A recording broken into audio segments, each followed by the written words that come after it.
Bonjour à tous, bienvenue à toutes et bienvenue à tous. Voilà, c'est parti pour un spécial confinement. Alors, on a essayé, durant cette période un petit peu compliquée pour tout le monde, essayer de trouver des solutions pour garder un lien, notamment avec et nos amis et les acteurs du championnat de France des rails. Voilà, donc on va un jour sur deux faire une émission 100% rallye, avec différents thèmes et on aura l'occasion d'en parler un petit peu plus. Voilà, à mes côtés, à ma droite, ça doit être vers là quand je montre mon truc, c'est Manuno. Du côté, non, c'était pas la bonne main. Manuno, bonjour, correspondant échappement. Bonjour Eric, bonjour tout le monde. Voilà, alors toi, tu es exactement où pour localiser un petit peu ton lieu? Moi, je suis sous le soleil normand à côté de Rouen. Ok. Et je vous avoue qu'il fait très très beau et c'est plutôt agréable pour un confinement d'avoir le soleil en Normandie quand même. Ok, donc le premier invité, c'est Johan Rossel, champion de France des rallyes 2019. Johan, bonjour, à ton tour de nous dire où c'est que tu te trouves. Bah, écoutez, bonjour à tous. Moi, je me trouve à Saint-Jean-du-Gard. Bienvenue à toi, Johan Bonato. Merci beaucoup. Alors, bon, tu nous l'as confirmé, tu es bien du côté des Deux Alpes. Hein. Exact, on y est. On est pas mal. Ok, très bien. Ben voilà, alors on voulait parler très rapidement du confinement. Alors, racontez-nous, Johan Rossel, dans un premier temps, bon, ben, comment tu le vis un peu ce confinement? Moi, je le vis pas très bien. Hein. On est habitué à être actif, que ce soit pour les rallyes ou pour tout ce qui est le coaching. Là, je passe mon DE pour être moniteur au Mans. Donc, du coup, il y a tout qui s'est un peu arrêté.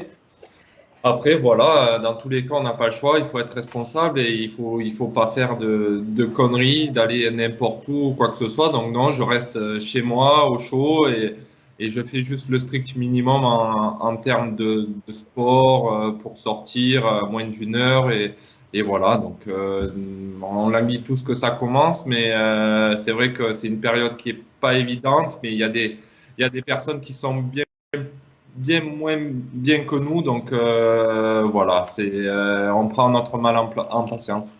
Ok, bon, on en profite aussi pour donner et apporter notre soutien évidemment à tout le personnel soignant, etc. Bon, bah, comme il est de coutume aujourd'hui de faire. Johan Bonato, à ton tour de nous parler un petit peu de ton confinement. Donc toi, tu as un enfant, donc on imagine qu'il y a un petit peu plus d'animation. Ouais, alors moi j'ai juste un petit truc à dire, pas sur tes 2 secondes. Allez, on est parti. Moi je comprends pas pourquoi on n'appelle pas la patte patrouille. Parce que la patte patrouille, je la vois tous les jours, ils sauvent Galinetta, ils sauvent tout le monde et on les appelle pas. Pourtant moi j'ai Ruben, hein. On les appelle pas. C'est confirmé, hein. Il y a des confinements qui font un peu plus de mal que d'autres. On risque de perdre des pilotes dans la saison. Hein. Ouais. Allez, Johan, ton petit quotidien là. Eh ben nous on joue pas mal, hein. On fait pas mal de travaux aussi, j'en profite pour faire des travaux chez moi. Il y a pas mal de petits trucs à faire. Et puis voilà, on est franchement loin d'être les plus à plaindre ici en montagne. Donc voilà, on prend notre mal en patience comme tout le monde et puis on attend que ça se passe. On est un peu pressé que ça redémarre, mais on n'a pas bien le choix. On reste chez nous pour l'instant. Ok, et donc au niveau préparation physique, là aussi, tu arrives à te maintenir? Est-ce que tu as une salle de sport ou juste à côté ou carrément chez toi? Ouais, on a ce qu'il faut. Puis surtout, on a quand même un jardin devant, etc. Donc, on a quand même de quoi s'occuper, de quoi brasser un petit peu. On n'est pas inactif. Ce qu'il faudrait, c'est refaire un petit live dans 3 semaines et puis avec une balance en guise de témoin, voir ce que ça a donné. Pour voir l'évolution. Hein. Exact. Vous réussissez à passer le temps quand même quand mais on risque de perdre d'ici 3 semaines, à mon avis, on te perd. Manuno, à toi. Oui, non, je voulais savoir, Johan Rossel et Johan Bonato, comment vous comblez le temps justement, parce que même si on dit que vous faites un peu de sport, on a loupé, forcément vous sautez un peu les séances d'essai. Qu'est-ce qui fait que vous restez en contact avec le rallye finalement? Honneur au champion de France, hein, moi je réponds pas. Bon, je vais aller te chercher un truc, je vais te montrer. Bon, allez, en attendant, Johan Bonato peut répondre. Eh ben, nous, j'ai pas trop écouté la question du coup, mais grosso modo, on fait passer le temps comme on peut. Enfin, franchement, on est bien occupé aujourd'hui. Jusqu'à présent, je me suis pas ennuyé du tout. Mais c'est sûr que si ça dure encore longtemps, ça peut être vraiment long, notamment en tout ce qui concerne nos passions. Mais bon, notre passion aujourd'hui, c'est quand même pas la priorité. Donc voilà, on essaye de s'occuper comme on peut. Et puis voilà, on est en famille, ça permet de passer un peu du temps en famille aussi, parce que mine de rien, c'est pas quand même souvent qu'on est à la maison aussi longtemps. Donc ça, c'est plutôt pas mal. Ça compense toutes les saisons où tu étais absent entre en séance d'essai, rallye, reconnaissance. Finalement, tu fais un peu le off sur le rallye. Ouais, complètement. Moi, j'ai complètement coupé là pour faire complètement autre chose et ça fait pas forcément du mal. Bon, et toi, Johan Rossel? Bah, écoute, moi, je pense que tu vas bien connaître. J'ai une belle collection. Tu vois. D'accord, ok. Bien vu. Voilà. Et, et voilà. Donc, j'essaye de me les passer. J'en avais passé pas mal avant le Monte Carlo pour voir un petit peu toutes les éditions. Mais honnêtement, non, ça fait pas de mal d'être à la maison. C'est clair que peut-être dans 3 semaines, ça sera un peu plus compliqué, mais de passer une semaine à la maison ou même 2, on fait des choses qu'on n'a pas trop l'habitude de faire ou pas trop le temps, du moins. Ah, je relève. Alors, dis-nous aujourd'hui, qu'est-ce qui n'est pas avouable et que tu as fait durant cette première semaine de confinement? Ce qui n'est Rangé. pas avouable. Voilà, vous avez vu que j'avais une casquette. Donc, Oh! Ouais, bon. voilà, j'ai repris tout à zéro et même la coiffure. Donc, on verra dans 3 semaines comment elle évolue, mais voilà, non, on s'occupe. Voilà, j'ai fait du rangement chez moi. On habite dans un nouvel appartement avec ma compagne, donc il fallait faire pas mal de choses qu'on n'avait pas eu le temps de faire. Donc voilà, voilà, le principal est ailleurs et c'est sûr qu'on a tous envie de rouler le plus vite possible, mais il y a d'autres priorités en ce moment. Johan Bonato, qu'est-ce qui n'est pas avouable et que tu as fait sur cette première semaine de confinement? Dis-nous tout. Pas avouable. Rien, j'ai rien fait de pas avouable. Je crois que j'ai fait que des trucs avouables. Hein. De Ok. pas avouable, hein? Même pas un peu de streaming illégal sur YouTube ou toutes les plateformes de vidéo? Bah non. Non. On a pris un abonnement à Netflix là, comme pas mal apparemment. Pas mal de Donc monde. ça va bien nous tenir quelques temps. Mais non, franchement, pour l'instant, honnêtement, avec un petit à la maison et tout, on s'est vraiment pas ennuyé. Vraiment C'est pas. sûr. Ok, bon, on va parler un petit peu de rallye quand même. La C3R5, vous la connaissez parfaitement tous les deux. Vous en avez fait le développement et en tout cas les premiers tours de roue. Aujourd'hui, dans quel domaine peut-elle encore évoluer? Donc à toi, Johan Rossel. Donc, déjà, elle a la chance d'être évoluée. On voit beaucoup de voitures qui sortent et qui ont une version quasiment finale. Nous, on a la chance d'être avec un constructeur qui développe sans cesse. Moi, j'ai pas été au début du développement de la voiture. Bonato, Johan, lui, a été un peu plus actif que moi au début, mais je pense que dans tous les cas, elle est redoutable maintenant sur tous les terrains. On l'a vu au Touquet l'année dernière, on manquait un petit peu de performance. Il faut pas se cacher sur des terrains gras. Il y a eu un gros travail de développement cet hiver et en début de saison pour la rendre du mieux possible. Je pense qu'il sera plus à même de répondre à ma place parce que moi, j'ai pas fait le Touquet cette année, mais je l'ai vu passer et je trouvais que la voiture était super bien. Donc après, non, c'est une voiture qui est juste fantastique. On prend énormément de plaisir avec et voilà, on remercie jamais assez Citroën de la développer, pas chaque semaine, mais presque. Donc ça, c'est plutôt cool. Monsieur Bonato. Ouais, non, je voulais savoir en fait finalement, Johan, Rossel et Bonato, quand tu dis justement que la voiture est plus performante sur le gras, quels sont les axes qui ont été étudiés pour la rendre plus efficace sur le gras? Est-ce que ça s'est joué sur les liaisons au sol? Est-ce que ça se joue un peu sur la cartographie du moteur? Bah, concrètement, non, pas la cartographie du moteur ou du moins c'est vraiment le plus gros du travail, c'est fait sur les amortisseurs, tout ce qui est valving et tout ça. D'accord.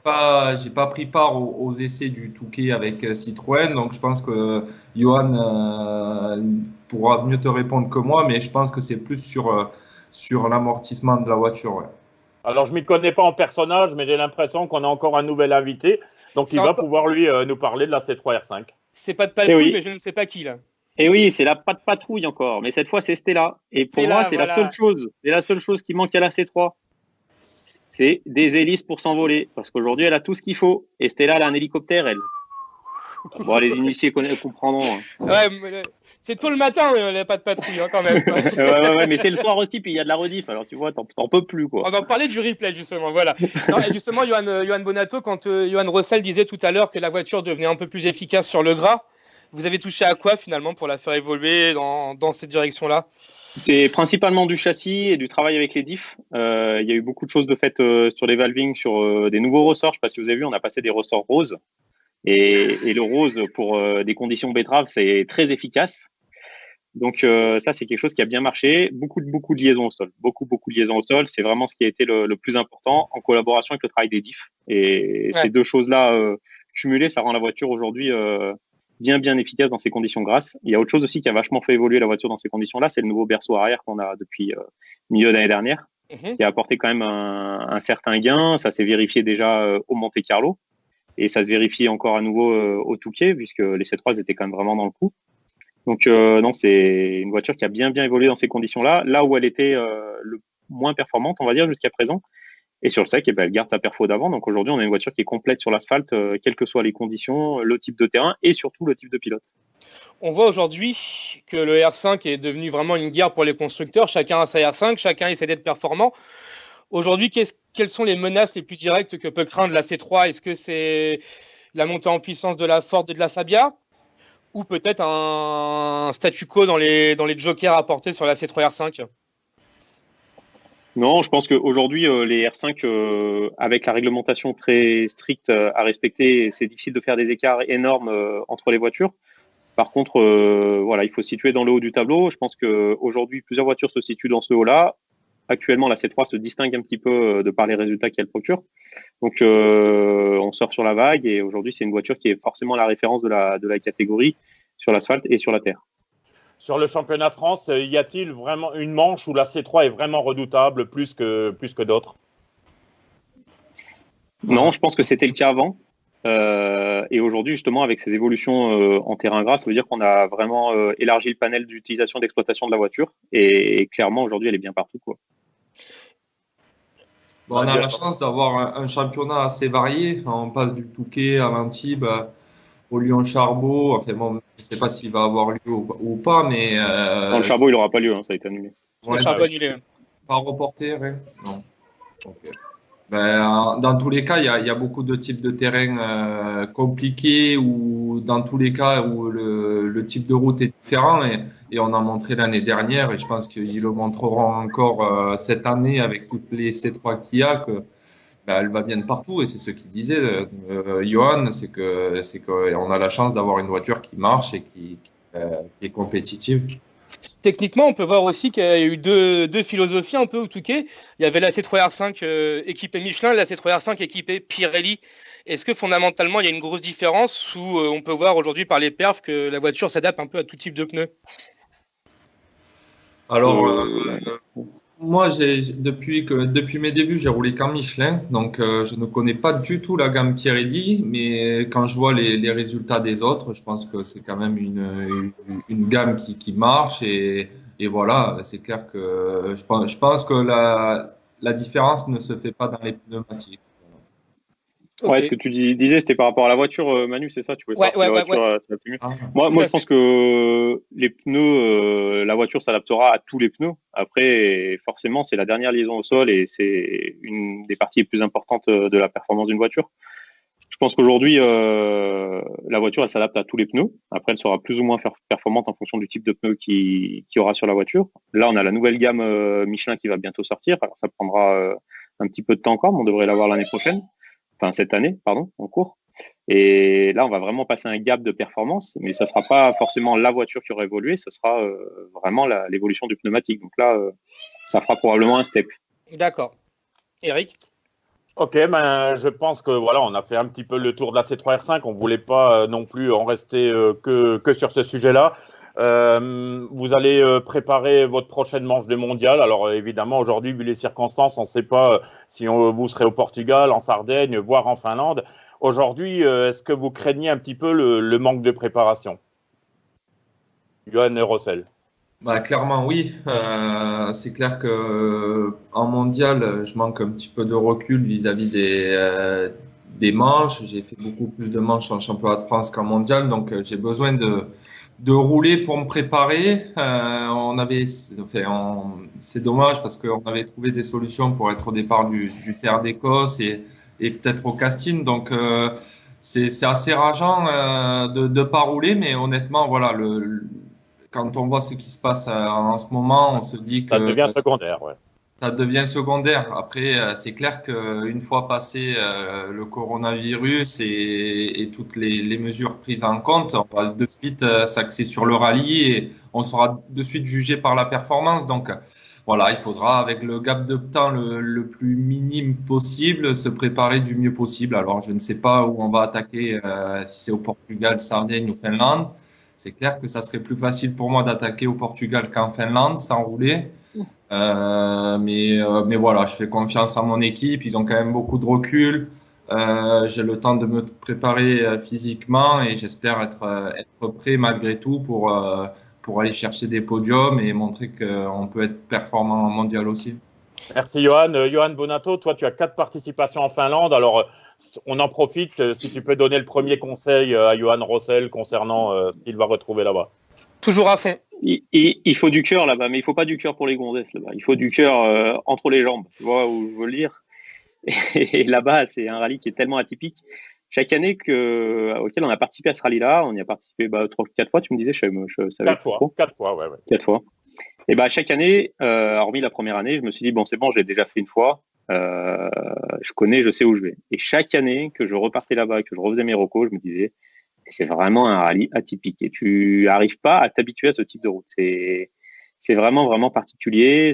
Tout est un petit peu décalé. On dit que c'est le rallye en 3D. Effectivement, il n'y a pas besoin de mettre ses lunettes. Hein. Là, la patte patrouille, elle t'aidera pas. Ça ne sert à rien d'y compter dessus. Donc, Johan Rossel, attends, Johan Rossel, t'en as pas marre un peu là des conneries à Bonato tout le temps là? Non, une fatigue, mais je voulais partir en mondial. J'ai supplié Citroën pour me dire non, mais je veux plus être avec Bonato en fin d'année dernière. Non, mais il sera en Monte Carlo et c'est tout, et peut-être en Allemagne. Je dis bon, ça va, j'aurai 7 mois pour être tranquille. Et au final, je vois Portugal, Sardaigne, donc non. Et ce que tu sais pas, Johan Rossel, c'est que la prochaine conférence de presse en mondial, c'est toi et Johan Bonato, justement. Quoi. Non, on recommence comme l'année prochaine, si on repart dans les bonnes histoires. Ouais, mais ça sera plaisir, on fera un concours d'anglais, donc ça va être sympa. Des conseils en anglais à donner à l'un ou à l'autre, justement? Ouais, alors moi, je peux te donner un peu les conseils qu'on donne pour les cours de ski. C'est follow me, look at me, one by one. Quand tu connais ça, tu peux enseigner le ski en anglais et c'est pas mal. Non, moi j'ai pas de conseils en anglais, j'essaye de progresser et je pense qu'il est plus fort que moi à l'heure actuelle. Ouais, je voulais revenir vite fait sur la Finlande avec Johan Bonato. Quand tu dis que c'est atypique dans quel sens? Dans les vitesses que vous prenez, dans la largeur de la route avec les arbres à côté, qu'est-ce qui est vraiment si déroutant? C'est le profil de la route. C'est le profil de la route, c'est les placements au sommet des bosses, c'est les vitesses à laquelle tu es capable de passer au sommet des bosses, parce que c'est pas toujours évident à se dire cette bosse-là, je vais la prendre à 150, celle-là, je vais la prendre à fond, puis celle-là, il faut que je la prenne à 90. C'est hyper difficile d'avoir un a priori sur la vitesse à laquelle tu dois absorber et appréhender ces bosses. En général, ce qu'on faisait avec Binge, nous, c'est quelque chose qu'on utilisait pas mal en ski pour pouvoir reconnaître un petit peu la raideur des bosses. Donc ça, Johan Rossel, tu peux m'écouter parce que c'est un conseil qui va te servir. En fait, en ski, pour amortir une bosse, on remonte les genoux. Et en voiture, tu peux essayer de faire ça. C'est-à-dire qu'au moment où tu arrives sur la bosse, hop, tu remontes tes genoux. Et là, tu verras, la bosse, elle se passera vachement mieux. Il faut être bien synchro avec ton copilote, par contre. Quand tu dis remonte les genoux dans la voiture ou tu parles de l'amortisseur? Non, de la voiture. Toi, tu lèves les genoux, hop, d'un coup au sommet de la bosse. Ça va éviter de faire un trop gros saut. Et tu lâches la pédale d'accélérateur en même temps. Ah, faut tout lâcher, hein. Surtout si on y est. Hein. Bon, allez. Un peu de sérieux. Là, tu parlais justement de Benjamin Boulou. Alors, soyez honnête, avez-vous appelé au moins une fois votre copilote cette semaine? Plus que ça, moi. On avait presque eu tous les jours au téléphone. Bah, tu sais quoi, on va l'appeler maintenant. Ouais, moi, je sais. Le retard de Monsieur Rossel. Ok. Il doit être en train de pouponner ou de faire la cuisine. On l'appelle. Allez. Peut-être qu'il regarde le direct. Bon, il n'est pas trop branché réseaux sociaux et tout ça, donc on va l'appeler. Ouais. Non, puis on le rappelle, hein, papa depuis très peu de temps, on peut imaginer que… Il doit être bien occupé aussi. Ouais, Ben, ça va? Il va pas regretter le confinement, Ça je va, pense, pour ça va. s'occuper du petit. Là. Dis-moi, tu es en direct là parce que je me fais taper sur les doigts parce que je t'ai pas appelé la semaine dernière. Donc je t'appelle de suite, voir comment tu vas et voir. Donc tu es en direct là en fait. T'es en direct. J'imagine que tu n'es pas sur Facebook ou quoi que ce soit comme d'hab. Bon, ouais, ça va. Ben, écoute, tout le monde te passe le bonjour et bis à ta famille. Ah ben là, on est en direct. Tu vas sur la page, c'est quoi? Oreca Store. Ouais, voilà. Et tu nous vois en direct et devine avec qui je suis. Oui, mais qui c'est qui nous a suivis l'année dernière et qui va nous suivre encore cette année?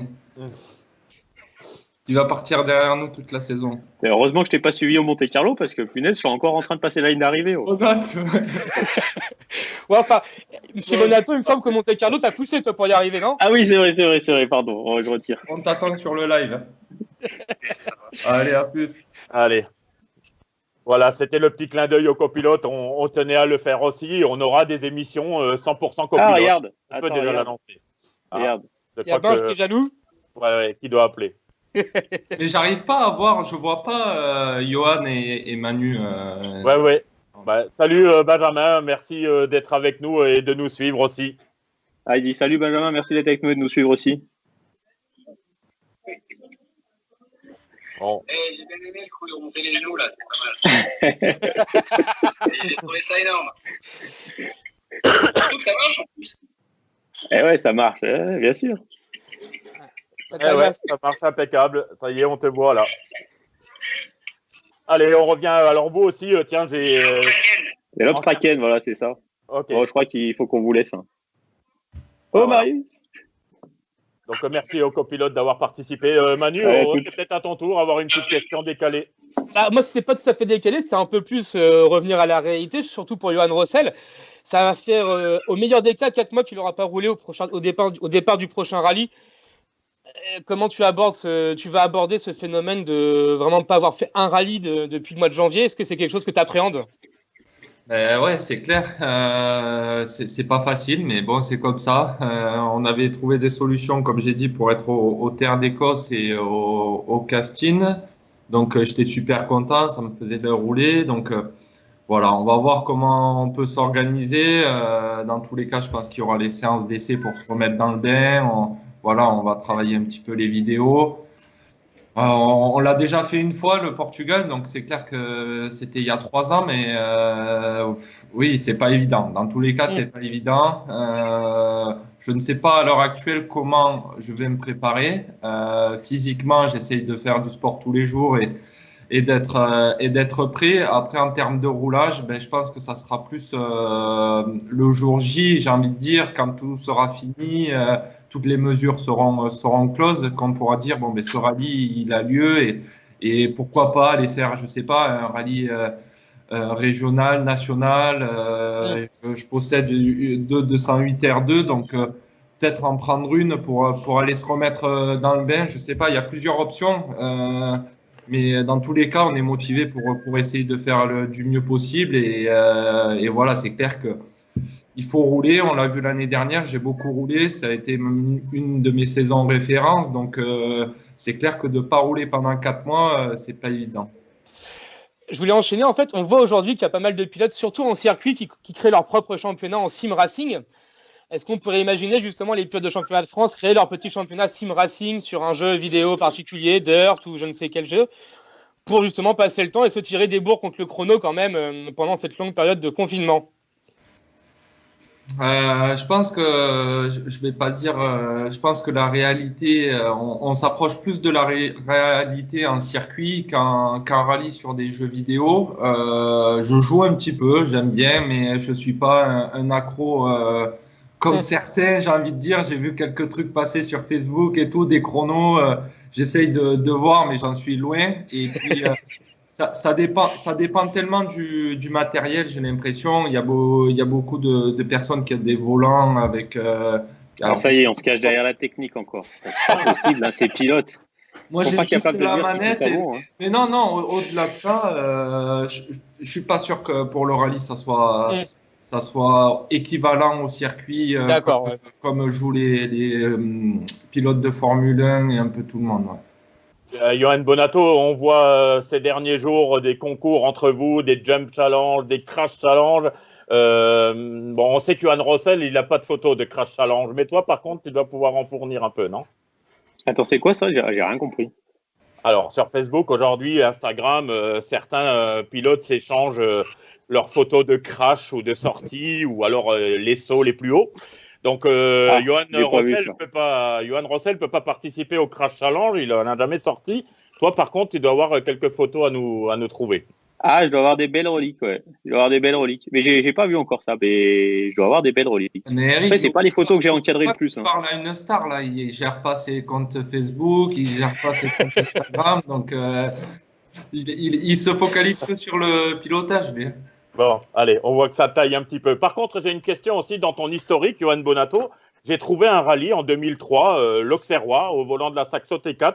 Et bizarrement, il n'y a pas écrit abandon, raison familiale. Il y a marqué essieu avant. Alors, est-ce que tu peux nous dire où il est passé, l'essieu?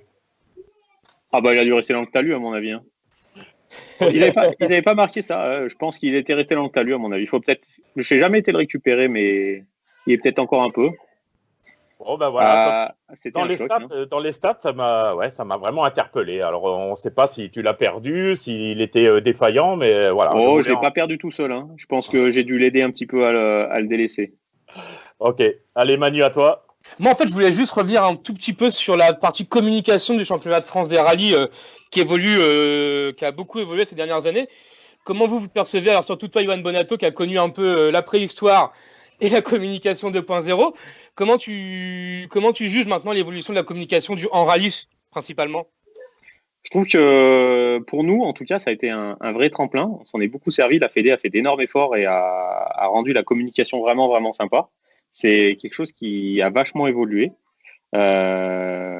Aujourd'hui, nous, on a vraiment surfé sur cette vague de Canal+, de tous les médias qui mettent en place, de tout ce qu'ils font pour promouvoir un peu le sport automobile et notamment le rallye. Et aujourd'hui, il y a une vraie communication autour de ça, il y a un vrai intéressement des partenaires autour de ça. Et pour nous, ça a été vraiment, vraiment bénéfique. En tout cas, c'est ce qui nous a permis à l'heure actuelle de pouvoir monter ces programmes-là.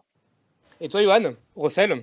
Pareil, je ne vais pas me cacher que mon programme en mondial est parti d'un programme français après avoir gagné la Coupe 208. Je pense que Canal, que ça soit un petit peu le renouveau a intéressé Citroën. Donc, quand on intéresse un constructeur, je pense qu'ils ont vu le retour qu'ils pouvaient en avoir et c'est confirmé cette année avec le nombre de C3 vendus et au départ de la première manche au Touquet. Au-delà de ça, moi, je trouve ça juste exceptionnel d'avoir Canal+, d'avoir des personnes qui boostent ce championnat de France. Je crois vous étiez encore une trentaine de voitures de la classe élite, ce qu'on peut appeler en R5 au Touquet. Donc, je pense que c'est juste la bonne solution et de tous se retrouver avec des meilleures voitures et se battre plutôt que d'être deux ou trois et pas pouvoir gagner ou quoi que ce soit. Donc, non, moi je trouve que c'est juste fantastique d'avoir Canal, les reportages, j'adore et je pense que ça a redynamisé un petit peu tout ça et ça fait du bien à notre sport et surtout à notre sport en France. Johan Rossel, justement, toi cette année tu es en étroite relation avec Citroën. Est-ce que tu apprends des techniques de communication un peu différentes de ce que tu avais l'habitude ou finalement ça reste très classique? Je ne sais pas si Elisa me voit ou voit ce live. Et dans tous les cas, non, on essaie juste, c'est grâce à eux qu'on est là.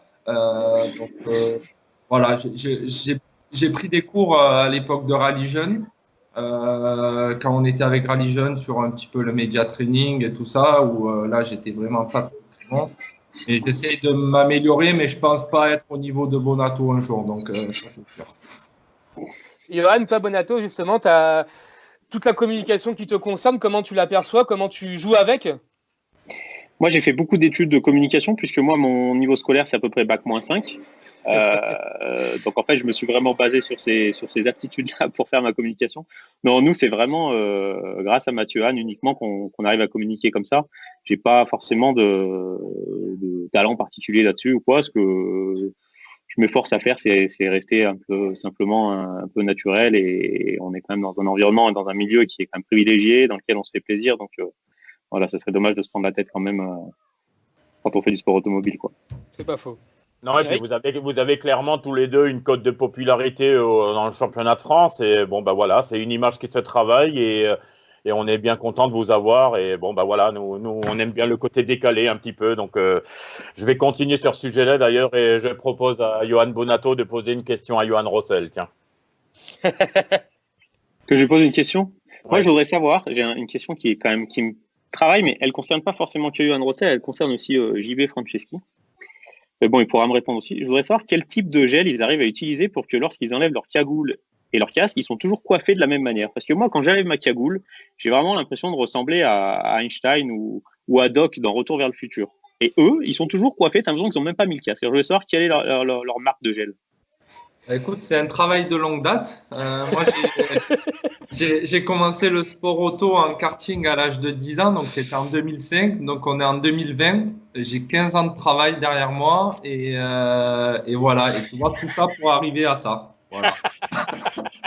Ah, je comprends. Parce que nous, tu vois, dans le ski, quand on arrive, putain, je fais une sacrée manche, hein, ça s'est bien passé, hein. T'as oublié de te recoiffer, tout machin et tout. Et c'est pas un truc que j'ai gardé, quoi.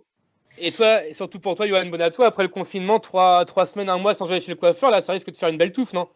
Alors justement, j'ai croisé mon coiffeur quand je suis allé faire un jogging hier ou avant-hier. Et je lui dis, punaise, mais à la reprise, il va falloir que tu jettes tes ciseaux, que tu achètes des sécateurs, parce que là, ça va pas être possible de couper les cheveux des gens, là. Il m'a dit, oui, t'as raison, j'y pense. Bon, par contre, Eric n'a pas ce problème-là. Lui, comme vous pouvez le remarquer, Eric, côté gel, il est beaucoup moins emmerdé, quoi. Ouais, moi je suis à la résolution 0, tout simplement. Voilà. Johan Rossel, à toi de poser une question à Johan Bonato. Alors, poser une question. Moi, elle est venue tout à l'heure. Je regardais un reportage sur les Super 1600, là, quand vous étiez tous en championnat de France avec les Super 1600. Est-ce que, quand il y avait les équipes, que ce soit Citroën, je sais que tu y étais, non? Ces années-là, quand le championnat. Ouais. Est-ce que ça te fait penser un petit peu la bagarre qu'on s'est fait l'année dernière avec les 4-5 pilotes de devant? Est-ce que ça te fait penser à ces années-là ou c'était encore différent ou comment tu le perçois, toi? J'ai du mal à comparer parce que dans les années 2004-2005, on se battait pas forcément avec les meilleurs Super 1600. J'avais l'impression que le niveau était encore plus élevé dans ces années-là avec Simon Jean-Joseph, Thierry Abassi, toute la clique. Mais on n'avait pas la même expérience qu'aujourd'hui. Donc je pense que voilà, c'est une époque différente en tout cas. Ce qui est sûr, c'est que les voitures étaient très sympas, très vivantes à conduire. Et ça, quand tu regardes des images, etc., c'est sympa. Ces caisses, elles étaient sympas à voir passer pour le public, pour les équipages. Donc voilà, aujourd'hui, les R5, c'est un petit peu plus aseptisé, mais ça va vraiment très vite. Donc c'est difficile de comparer les niveaux d'une année sur l'autre. Enfin, d'une année sur l'autre, oui, mais avec 10 années d'écart, c'est quand même pas évident. Franchement, je ne sais pas te répondre. Je pense que le niveau est sportif et à peu près équivalent. Je ne sais pas s'il est meilleur ou moins bon, j'en sais rien. Je n'ai pas le recul pour juger ça. Ok, merci beaucoup Johan Rossel de parler du Super 1600. J'en profite puisqu'on va organiser une émission avec des anciens acteurs de Super 1600. Alors bon, on se passera de Bonato pour le coup parce qu'il y en a quand même quelques autres. Je pense notamment à Brice Tirabassi ou à Nicolas Bernardi, Simon Jean-Joseph. Voilà, on essaiera de réunir une émission 100% Super 1600 parce que bon, on est tous des passionnés. On a tous on a le même virus pour le coup du rallye. Mais on a envie de revenir sur ces périodes-là. Donc, merci, Johan Rossel, d'avoir évoqué ça. Voilà, merci beaucoup. Alors, on voulait encore poser 3-4 questions, évidemment, et on pourrait passer 2 heures, mais ce n'était pas forcément le but. Donc, on a eu une question hier, donc on vous rappelle qu'on fait une alternance rallye et rallycross. Donc, vous retrouverez une émission demain sur le rallycross avec notamment un ancien pilote de rallye, Antoine Massé. Et donc, j'en profite, Johan Rossel, de poser une question à Antoine qu'on lui posera demain. Là, déjà les formules de promotion. Hein. Je crois que vous vous êtes rencontrés quelques fois. Je crois, non, on s'est rencontrés souvent le soir après le rallye. Je sais pas si, je crois qu'il a dû gagner une formule de promotion ou quoi que ce soit, mais je pense qu'il était bien meilleur au bar le soir. Mais voilà, non. J'ai pas trop suivi sa carrière en rallycross, mais voilà, qu'est-ce qui l'a poussé à aller en rallycross? C'est une discipline qui est vraiment, j'adore. Quand je joue à dirt, je préfère presque jouer au rallycross qu'au rallye parce que bon, c'est moins long et tu connais mieux les circuits, mais qu'est-ce qui l'a poussé à changer et à passer en rallycross et qu'est-ce que sont les différences, voilà. Alors, pour faire le lien avec l'émission d'hier, hein, qui a eu lieu, le numéro 1 rallycross, c'est Cyril Raymond qui a voulu te poser une question, Johan Rossel, en demandant quand c'est que tu avais l'intention de venir faire un petit tour en rallycross, justement, te mesurer à eux. Ben, quand il veut. Je suis vraiment intéressé par n'importe quelle discipline. J'ai fait du karting, un peu de circuit, un peu de slalom, un peu de course de côte. Bon, c'est vrai que mon cœur d'activité est le rallye et je veux réussir en rallye, mais n'importe quoi avec un volant et 3 ou 2 pédales et 4 roues, ça m'intéresse. Donc, ça sera avec grand plaisir. Je vois un peu les essais dans l'échappement quand il y a avec les grosses voitures du RX. C'est assez impressionnant et pourquoi pas essayer un jour avec grand plaisir. Ok. Bon, merci beaucoup. J'avais une dernière question en fait à poser à nos deux pilotes. On sait que le confinement va durer visiblement un petit bout de temps. Est-ce que vous savez déjà ce que vous allez faire le jour de la fin du confinement? Ah bah moi, j'ai pas encore réfléchi à cette question. Je pense que je vais quand même aller prendre l'air un petit peu plus rapidement. Je vais surtout aller voir ma famille qu'on va pas pouvoir voir pendant un petit moment. Là. Ça va être la première chose à faire. Ouais, je pense que c'est pareil pour moi. J'habite à 30 mètres de chez mes grands-parents et c'est assez compliqué de pas les voir, de pas voir sa famille. Donc non, je pense qu'il sera l'heure des premiers barbecues. Donc on fera un bon barbecue et voilà. Et après on se concentrera sur notre saison sportive. Très bien. Ben, merci beaucoup à vous deux. Ça a été un réel plaisir de vous avoir. On aura alors le confinement. On souhaite évidemment qu'il dure le moins possible. Mais plus il va durer, plus on va pouvoir éventuellement approfondir dans les émissions. Merci beaucoup à tous. Je vous donne rendez-vous donc demain à partir de 11h. Ce sera sur du rallycross, sur la page Facebook Rallycross France. Merci Manu d'avoir participé Merci à vous. avec nous. Merci Johan Bonato. Alors voilà, tu as encore été le point d'animation de ce live, mais merci beaucoup. Et Johan Rossel, bien sûr. Bon, évidemment, le conseil reste chez vous. Et on vous donne rendez-vous dès demain. Merci, salut à tous. À bientôt, au revoir, salut. Ciao.